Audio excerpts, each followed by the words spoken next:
मुख्तलिफ कंसर्न्स हैं। एक तो फंड्स चाहिए, फिर सिक्योरिटी के मामला, 3 लाख की इजाफी नफरी, फिर सिक्योरिटी इदारों का कहना कि हम लोगों का खदशा है इंतखाबात ना कराए जाएं।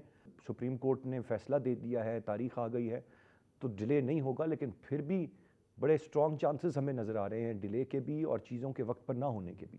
क्या राय होगी सर आपकी?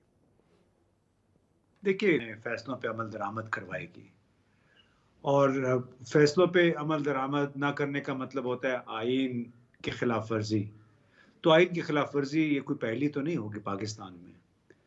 पाकिस्तान की तारीख भरी हुई है ऐसे मामलात से और मुझे तो आहिस्ता-आहिस्ता खदशा ये लग रहा है कि चूँकि नीयत नहीं है वक़्त पे इंतखाबात कराने की पंजाब और खैबर पख्तूनख्वा में और चूँकि ये चाहते हैं कि अगस्त तक अपना वक़्त निकाल के जाएँ, तो इसकी वजह से हुकूमत और सुप्रीम कोर्ट यानी चीफ जस्टिस उमर अता बंदयाल के दरमियान कोई हो सकता है कि तनाज़ा खड़ा हो जाए और फिर हमें 1997 वाली सूरत हाल का सामना करना पड़े।